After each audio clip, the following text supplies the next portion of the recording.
அனைவருக்கும் வணக்கம். உதயகுமார் சாருக்கு வணக்கம், தேனப்பண்ணு சாருக்கு வணக்கம், கனகப்பன் சாருக்கு வணக்கம், திருவெண்கன் சாருக்கு வணக்கம்.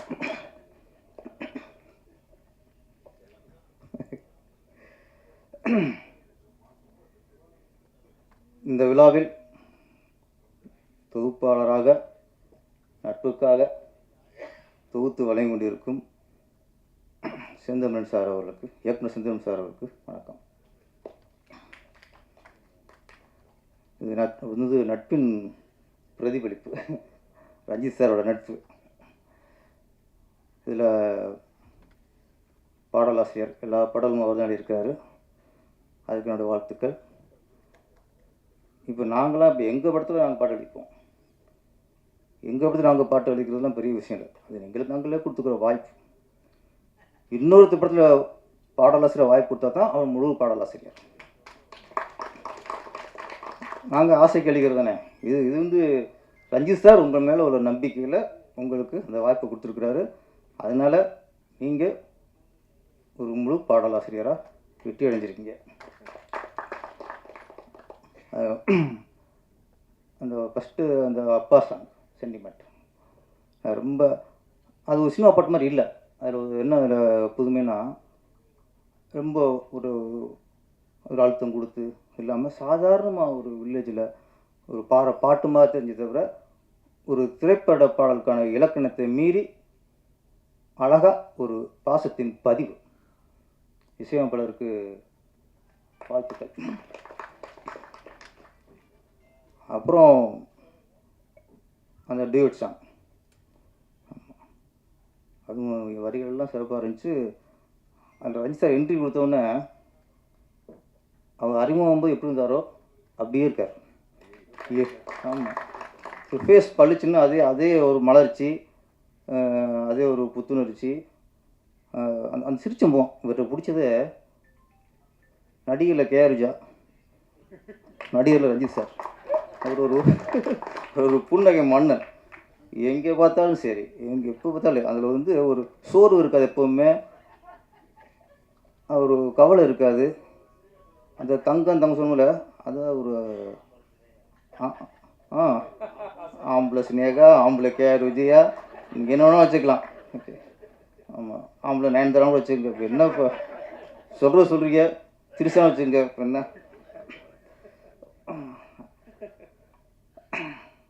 அந்த ஒரு புத்துணர்ச்சி யாரை சொன்னாங்க, அவர் தான் காதல் சுகுமார். அவர் பாருங்க, அவர் காதல்ங்கிறது பழைய உடம்பு ஆகிப்போச்சு. ஆனால் அவர் சொல்கிறார், பழைய காதல்கிட்ட பேசுகிற மாதிரி இவர்கிட்ட பேசுகிற சுகமாக இருக்குமா. இதில் காதல் சுகுமார் இன்றைக்கும் பழைய காதல்கிட்ட பேசியிருக்காருன்னு தெரிஞ்சு போச்சு. அது ஒப்பிடுறாரு பாருங்க, பழைய காதல்கிட்ட எப்படி பேசுகிறோமோ அந்த ஒரு சுகம் புத்துணர்ச்சி ரஞ்சித் சார் பேசுகிற மாதிரி இருக்குன்னு. தொடருங்க, நான் நல்ல வச்சு தொடருவேன். பழைய காதலிக்கு அவரோட ஹஸ்பண்ட் தெரியாமல் பார்த்துங்க, பிரச்சனை அப்புறம். அப்போ நம்ம இப்போ படத்தோட 2ஆம் கதாநாயகன் பேர் அனீஸ். அது ஒரு விஷயம் சொன்னார், மாங்கனி என்ற பேர் என்ன செய்ய அல்பியா. ஆமாம், அவளை பிடிச்சி இழுக்கும்போது அவன் கையில் ரத்தம் வச்சுனார். அது இழுக்க தேவையில்லை, சுண்டுனா ரத்தம் வரும், அந்த மாதிரி கலர். மாங்கனிக்கு சுண்டுனா ரத்தம் வரும். நீங்கள் வேறு பிடிச்சி எடுத்துருக்கீங்க, டெய்லி நெயில் கட் பண்ணுங்க, இது கண்டினியூட்டி தேவையில்லை. ஏங்க ரத்தம் வர மாதிரி பிடிச்சிருக்கியா, அப்போன்னு கண்டினியூட்டி கட் பண்ணுங்க. கட் பண்ணியாச்சப்போ என்ன பார்ட் 2 எடுப்பாங்க, அதுக்கு என்ன கண்டினியூ வளர்த்துக்கு இருக்காதிங்க. மாங்கனி தான் யூனியாக இருக்கும், நீங்கள் பிடிக்க வேண்டியது இருக்கும், பார்த்து. அப்புறம் இந்த மேடையில் இன்னொன்று நிறைய அந்த நன்றியோட வெளிப்பாடு, விசுவாசத்தின வெளிப்பாடு. நீங்கள் பார்த்தா ரஞ்சித் சார் எந்தளவுக்கு ஒரு நல்ல நடிகர், நல்ல ஒரு மனமுள்ள நடிகர் அப்படிங்கிற எடுத்துக்காட்டு. இவரை வைத்து இயக்குனர்லாம் வந்திருக்காங்க. நேச வேலுமுருகன் சார், ஒரு மறுமலர்ச்சி பாரதி சார், செந்தமிழ் சிந்துநதி பூ இயக்குனர் செந்தமிழ் நிகழ்ச்சியை தோற்று வாங்கியிருக்காரு. இது எல்லாமே நட்புக்காக வந்திருக்காங்க. இதுதாங்க இந்த நிகழ்ச்சியில் மிகப்பெரிய அதிசயம். நன்றியோடு வந்திருக்காங்க பார்த்தீங்களா. அதுதான் இன்றைக்கி சினிமாவில் இல்லாமல் இருக்கிற விஷயம் இங்கே இருக்குது. முதல்ல வாழ்த்துக்கள் சார். ஏன்னா இப்போ எந்த அளவுக்கு ரஜினி சார் நல்லவராக இருந்தால், நல்ல எண்ணம் உள்ளவராக இருந்தால், நன்றியை மறக்காதவராக ஒரு நடிகராக இருந்தால், இன்றைக்கி நன்றி ஒரு இருப்பதும் பெரிய விஷயமா இருக்குது சினிமாவில். அதுக்கு சாட்சி, அதுக்கு ஆதாரம் தான் அவருடைய இயக்குனர் எல்லாமே இங்கே வந்திருக்காங்க. முதல்ல எந்த நடிகர் தன்னை வைத்து இயக்கிய இயக்குனரை மதிக்கிறாரோ அவன் தான் முதல் நல்ல நடிகர். இல்லைன்னா வெறும் நடிகர், சம்பாதிக்க நடிகர், அவ்வளோதான். ஃபஸ்ட்டு மனுஷனாக இருக்கணும்ல. இப்போ நல்ல மனுஷனாக இருக்கார், நல்ல நடிகராக இருக்கார். இப்போது அடுத்த அவதாரம் இயக்குனர். கரெக்டான நேரத்தை கரெக்டான முடிவு எடுத்துருக்காரு. ஏன்னா இப்போ நிறைய இயக்குனருக்கு நடிகர் ஆகிட்டாங்க. சமுத்திரமணி சார் பிஸி ஆகிட்டார். கௌதமன் சார் நல்ல அழகான மென்மையான கதை எடுத்துருந்தார். ஆமாம், அது பாருங்க. அடுத்து அவர் கௌதமன் சார் அவர் நடிகர் ஆகிட்டார். ஆமாம். தேனப்பன் சார், ஆமாம். கனல் கண்ணன் அவர் அவர் காவிய நடிகர். ஆமாம். தேனப்பன் ஓவிய நடிகர். அவர் கனல் கண்ணன் காவிய நடிகர். ஆமாம். அந்த காவியத்தை விடவே மாட்டார். அந்த இடம் பதிவு உயர்ந்துட்டு அந்த காவியத்தை வச்சுட்டு வர பாருங்க, துண்டு போடுறாரு பாருங்க, யாராவது வேற உட்காரக்கூடாதுன்ட்டு. அப்போ எந்த அளவுக்கு அவர் விவரமான ஆளாக இருக்கார். ஆமாம். அதனால் அவர் காவிய நடிகர். நிறைய பேர். இப்போ எங்கள் இயக்க சங்க தலைவர் R Vijayakumar sir call sheet tight ஆகிடுச்சு. இப்போ நாளைக்கு நான் பட ஆரம்பித்தா கூட கால் ஷீட் கேட்டு வாங்கக்கூடிய நிலைமையில் இருக்கார். அவ்வளோ பிஸி. லோக்கல் இருக்கிறதே இல்லை. கேட்டால் நான் பாண்டிச்சேரியில் இருக்கேன், கோயம்புத்தூரில் இருக்கேன், ஹைதராபாத்தில் இருக்கேன். இந்தளவுக்கு சங்க தலைவர் மட்டும் இல்லை, நடிகர் தலைவராக ஆயிடுவார் போல கொஞ்சம் இதில். அந்தளவுக்கு நடிகர் ஆகிட்டார்.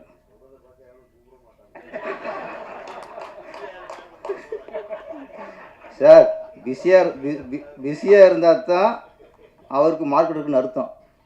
ஃப்ரீயாக தான் இருக்காருன்னு அது ஒன்றும் இல்லைன்னு அர்த்தம். நான் உங்களுக்காக ஒரு பிஆர் வேலை பார்க்குறேன். என்ன நான் இப்போ 4 படம் உங்களுக்கு கம்மி பண்ணி தரேன், கமிஷன் கொடுத்துருங்க. ஆமாம். அதில் விட்டு கொடுக்கூடாது. அது என்னென்னா இப்போ நிறைய இயக்குநர்கள் நடிகராகும்போது நடிகரை இயக்குனர் ஆகக்கூடாது. அப்போ எங்களுக்கு போட்டி. ஏயா நீங்களும் நடிகராகியோ நாங்கள் நடிச்சுட்டே போயிடணுமா, நாங்களும் இயக்குனர் ஆகிறோம். அந்த ஒரு கோபத்தில் வந்திருக்காரு எனக்கு தோணுது தலைவரை. ஆமாம். அது அடுத்து கடைசியாக வைக்க ஆப்பு. அது நடிகரில் ஃபஸ்ட்டு புரட்சி தலைவர் எம்ஜிஆர் பிஸியாக இருக்கும்போது அவர் உளஞ்சுட்டு வாலிபன், நாடோடி மன்னன், மதுரைமுட சுந்தரபாண்டியன் டைரக்டர் மிகப்பெரிய ஆள் ஜெயிச்சார். அது படங்களே அதிக வசூல் பண்ண படம் உளஞ்சுட்டு வாலிபன். அவர் தான் டைரக்டர். நடிகராக டைரக்டராக ஜெயித்தவர் நம்ம புரட்சி தலைவர். அப்போ நிறைய கமல்ஹாசன் சார் ஃபஸ்ட்டு ஹேராம் மாதிரி பண்ணார். அப்புறம் விஸ்வரூபம் தான் பெரிய வெற்றி அடைஞ்சது அவருக்கு. அவரும் நடிகர் இயக்குனராக வெற்றி அடைஞ்சிட்டார். அப்புறம் நம்ம நடிகர் ராஜ்கிரண் சார். ஆனால் யாருண்ணே எக்கோ மாதிரி இருக்குது. ஆமாம். ராசான் மனுஷனுக்கு அப்புறம் அவர் இயக்குனர் ஆகிட்டார். இயக்குனர் ஆனால் கமல் ரஜினி சார் படங்களுக்கு ஈக்குவலான பிஸ்னஸ் ஒரு பெரிய அளவில் ஜெயிச்சார். டிஆர் நிறைய மாதிரி நிறைய நடிகர்கள் இயக்குனராக ஜெயிச்சிருக்காங்க. அப்புறம் நம்ம சிம்பு சார் வல்லவன் படம் பண்ணார். அந்த வல்லவன் ப்ரொடியூசர் நான் அவர் பொருள் பேசும்போது தான் பேசியிருப்பாங்க. தேனப்பன் சார் தான் அந்த வல்லவன் படத்தை ப்ரொடியூசர். அந்த படத்தில் எனக்கு பாட்டு எழுத வாய்ப்பு கொடுத்தார் அவர். அம்மாடி ஆத்தாடி ஒன்று எனக்கு தெரியாடி அந்த வாய்ப்பு கொடுத்து நல்ல ஒரு ஹிட் சாங்கு வாய்ப்பு கொடுத்தாரு இந்த வல்லவன் படத்தில். அதனால் செந்தமிழ் சார் நான் இன்னொரு படத்தில் பாட்டு எழுதி நானும் ஒரு பாடலாசிரியராக அங்கீகாரம் பெற்றிருக்கேன். உங்களுக்கு முழு பாடல் இல்லை, போனால் போய் கொடுத்தாரு அவர். அது மாதிரி தேனப்பன் சார், ஆமாம், இல்லை இல்லை, இருந்தாலும் நீ துட்டு கொடுத்தது யாரு? நம்மளுக்கு துட்டு கொடுத்தது முக்கியம். நம்மளுக்கு முதல் முறை ஒரு பாடலுக்கு நான் அமௌண்ட் சொல்லிடுறேன். அப்போது 17 வருஷம் இருக்கணும், 16 வருஷம். அப்போயே ஒரு பாட்டுக்கு 50,000 கொடுத்தாரு. நான் வந்து இன்கம் டேக்ஸ் இதில் என்ன எவ்வளோன்னு தெரியல, குறிப்பிட்டிருக்குன்னு தெரியல, மாட்டினாலும் பரவாயில்ல. இப்போ ரஞ்சித் சார் ஒரு நடிகர் இயக்குனராக மாறியிருக்காருன்னா அதுக்கு சரியான ஒரு ரீசன் வேணும், சரியான ஒரு அர்த்தம் வேண்டும். சும்மா வந்து ஒரு இதில் இறங்கியிருக்க மாட்டார். ஏதோ ஒன்று பாதிச்சு, அந்த பாதிப்போட வெளிப்பாடு சமூகத்துக்கு நல்ல விஷயம் சொல்லணுங்கிற ஒரு அக்கறை. இதுதான் கவுண்டம்பாளையம். கவுண்டர் பாளையம் இல்லை, கவுண்டம்பாளையம். படத்தை அவர் இயக்கியிருக்கிறாரு. என்னை பொறுத்த வரைக்கும் அப்படின்னா, இன்றைக்கி நடைமுறையில் சமூகத்தில் என்ன சீரழிவு நடக்குதோ அது சீர்திருத்தத்துக்காக யார் படம் எடுக்கிறாங்களோ அவங்க தான் பொறுப்பான கலைஞர். அது பொறுப்பான இயக்குனர், பொறுப்பான ஒரு படைப்பாளி. 1950 நடந்த கதை, 1940 நடந்த கதை, 1935 நடந்த கதை. அப்போ எப்போ நடந்த ஒரு பிரச்சனை இப்போ சொல்லி புதுசாக ஒரு பிரச்சனை கிளப்புனா அது நல்ல படைப்பாளிக்கு படைப்பாளி இருக்க முடியாது. பீரியட் ஃபிலிம் கூட வேறு 1947 அப்படின்ட்டு அப்போ சுதந்திர காலகட்டத்தில் நடந்த கதை எடுப்பாங்க.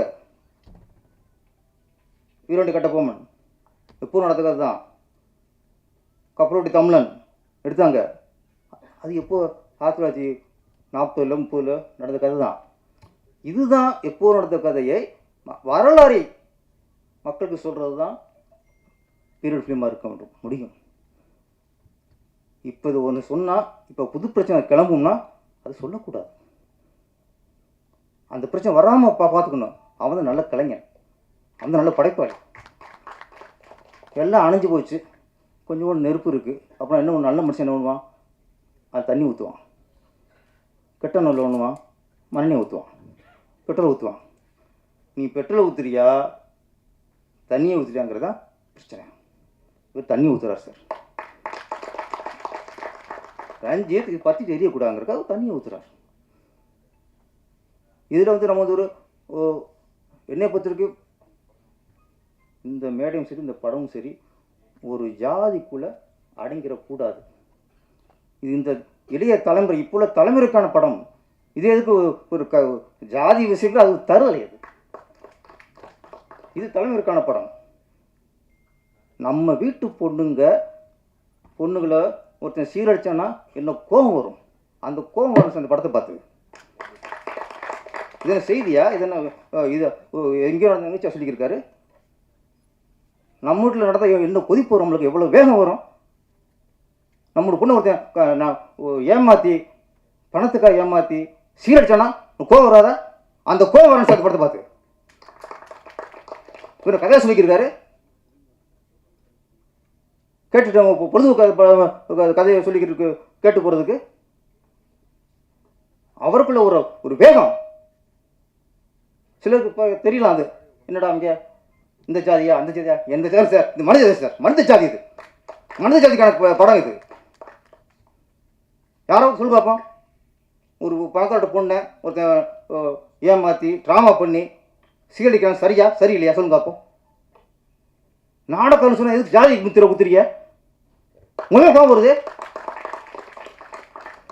நான் சொல்கிறேன், நாடக காதல் பண்ணுறது ஒன்று தான், ஒரு பொண்ணை கற்பழித்து சீரழிக்கணும் ஒன்று தான் சார். ரெண்டு ஒன்று தான் சார். நாடக காதல் தப்பு சொன்னாலே இவன் இந்த ஜாதியாக இருக்கணும், இவன் இந்த ஜாதியாக இருக்கணும். பாதிக்கப்பட்டவன் தான் சார் அதுக்கு வேதனைப்படுவான். நான் ஜாதி சொல்ல, எந்த ஜாதிக்காரன் இருந்தாலும் சரி, அவன் ஒரு பொண்ணை ஏமாத்தினா அவன் மனித ஜாதி இல்லை, அவன் மிருகம் எவனா இருக்கட்டும். ஒரு கஷ்டப்படுற பொண்ணுக்கு ஒரு ஏழையாக இருக்குது, நல்ல பொண்ணாக இருக்குது, அதுக்கு ஒரு வாழ்க்கை கொடு அப்படின்னு சொல்கிறதான் பெரிய மனுஷன். நல்ல வசதியாக இருக்குது, பிடிச்சி பழகிடுறான், மசி இல்லையா மேட்ரு முடிச்சுடு. 60 அருகற்பால ஒரு பொண்ணை வந்து வழி கொண்டு வரணும்னா மேட்ரு பொண்ணு சொன்னா எப்படியா பெரிய மனுஷனாக இருக்க முடியும்? இதை சொன்னால் எந்த ஜாதியோ அந்த ஜாதியோ. ஒரு அநியாயத்தை தட்டி கேட்கறதுக்கு எந்த ஜாதியும் இல்லை சார். அவன் மனு ஜாதி இருந்த போதும் சார். என்னை பற்றி ரஞ்சித் சார் ஒரு ஒரு தகப்பன் ஸ்தானத்துலேருந்து அவர் கோபத்தை வெளிப்படுத்தியிருக்கார். இந்த கோபம் பொண்ணை பற்றி எல்லாருக்கும் வரணும். இங்கே ஜாதி பார்த்தீங்கன்னா மனுஷன் இல்லை. முதல்ல எங்கே ஜாதி பார்க்குறியா? உங்களுக்கு கோபம் வருதுங்க. ஒரு பொண்ணு, பணக்கார பொண்ணு, மேல் ஜாதி பொண்ணு, லவ் பொண்ணு, செட்டில் ஆகிடலாம். இப்போல்லாம் பணக்காரன் ஆகணும்னா பணக்காரியை பார்த்து லவ் பண்ணி மடக்கி போட்டு அப்படின்னு சொன்னா தான் சார் இவர் தப்பான டைரக்டர். மேட்ரை முடி அப்புறம் கல்யாணம் பண்ணு அப்படி சொன்னா சார் தப்பான டைரக்டர். நாடக காதல் பண்ணி ஏமாத்தனை வெட்டி சாயம் சொல்றாருல அவன் சரியான டைரக்டர் சார். இந்த பொருள் சமூகத்துக்கு அவன் தேவையான டைரக்டர் சார். ஜாதி விட்டுருங்க. முதல்ல ஜாதி எதையுமே தூக்கி போடுங்க. ஒரு பொண்ணை ஒருத்தன் ஏமாத்தான தப்பில்லையா தான். நம்பியார் தூக்கிட்டு போனால் உங்களுக்கு சரி, வீரப்பா தூக்கிட்டு போனால் உங்களுக்கு சரி. இப்போ என்ன பண்ணுறிய? நம்பியார் கேரக்டர், வீரப்பா கேரக்டர்லாம் ஹீரோ பண்ணி சொல்றிய. அது உங்களுக்கு சரியாக படுதா? உங்களுக்கு சமூகத்தை சீரழிக்கிறவன் நல்ல இயக்குனர் இருக்க முடியாது. ஒரு இயக்குனர் சமூகத்தை சீர்திருத்த வேண்டும். நல்ல விஷயங்களுக்கு சமூக அக்கறையோடு படங்கள் எடுக்க வேண்டும். மேலும் பிரச்சனை சால்வ் பண்ணுறது தான் சார் மனுஷன். ஒரு பஞ்சாயத்து தலைவர் என்ன பண்ணணும்? பிரச்சனை சால்வ் பண்ணணும். 2 பேர் வர்றாங்க, இந்தா நீ அருவா எடுத்துக்க, இந்த கோடை எடுத்துக்க, வெட்டி சாய்ங்கடா, வெட்டி செத்து போடா. அவன் நல்ல பெரிய மனுஷன் இருக்க முடியும், அவன் ஒரு நாட்டாமல் இருக்க முடியும், அவனுடைய பஞ்சாயத்து தலைவர் இருக்க முடியும். சால்வ் பண்ணணும். பிரச்சனைக்கு சுமூகமான ஒரு தீர்வு உண்டாக்கணும். அவன் தான் படைப்பாளி. வியாபாரியாக இருக்காதீங்க. சினிமாவில் யாரும் வியாபாரியாக இருக்காதீங்க. உங்கள் வியாபாரத்துக்கு நீங்கள் பிழைக்கிறதுக்கு சைஸ் ஜாதியை மதத்தை மூலதனமாக்காதீங்க. சமூக அக்கறை மூலதனமாக்குங்க. இல்லையா அழகாக பொழுதுபோக்கு படுங்க, தப்பே இல்லை. காமெடி படுங்க, தப்பே இல்லை. ஒரு குடும்ப படுங்க, தப்பே இல்லை. கவுண்டம்பாளையம் இது ஒரு பேர் பிரச்சனை. இது வந்து அரசாங்கத்தோட பிரச்சனை. அப்படி பார்த்தா கோபிச்செட்டிப்பாளையம், கோபிச்செட்டின்னு வருது, செட்டியாராது தூக்குங்க. எங்கே ஜாதி பார்க்குறியா? பிள்ளையார்பட்டி பிள்ளைன்னு வருது, அது பிள்ளைமார் படம் ஊராது, தூக்குங்க பிள்ளையா. அப்படின்னு நிறைய தெருப்பேரில் இருந்துச்சு, தேவர் இருந்துச்சு, தூக்குனிய பிள்ளை இருந்துச்சு, தூக்குனிய சிதம்பரம் பிள்ளை. நமக்கு வாவு சிதம்பரம் பிள்ளைனாச்சும் தெரியும், அப்படிதான் படித்தோம். வாவு சிதம்பரம் அப்படின்னாங்க. அவர் பா சிதம்பரம். அவர் சிலருக்கு அந்த அடையாளம் தான் அடையாளம். சாமிநாத ஐயர்னா தான் நம்ம தம் தாத்தா. சாமிநாதன் அப்படின்னா யார்? அவரு யாரு? இப்போ பிப்சி சாமிநாதன். அவரு தமுதாத்த சாமிநாதன் புல் ஐயர்னா தான் எங்களுக்கு தெரியும். வாவு சிதம்பரம் பிள்ளைனா தான் எங்களுக்கு ஒரு அடையாளம் தெரியும். என்ன பண்ணுறியா? கட்டு அப்படின்னா நிறைய இங்கே பண்ண வேண்டியிருக்கு. நாங்கள் லிஸ்ட்டு சொல்லுவோம். சில இடங்களில் வரலாற்று எங்கள் பழகி போன ஒன்றை நீங்கள் அதில் கை வைக்காதீங்க. பசுமன் முத்துராமலிங்க தேவர் சொல்லும்போது அது திருக்குறள் மாதிரி ரைமிங் வந்துடும் சார். பசுமனால பசுமன் முத்துராமலிங்க தேவர் வந்துடும். நீங்கள் தேவர்னு சொல்லாத, முத்துராமலிங்க சொல்லி. எந்த முத்துராமலிங்கம்? அவர் கவிஞர் முத்துராமலிங்கம்மா. சிலர் அடையாளங்களை சிதைக்காதீங்க. பசு முத்துராமலிங்க தேவர் அதான் எங்களுக்கு பிடிக்கும். வாவு சிதம்பரம் பிள்ளை அதான் எங்களுக்கு பிடிக்கும். சாமிநாத ஐயர் உங்களுக்கு பிடிக்கும்.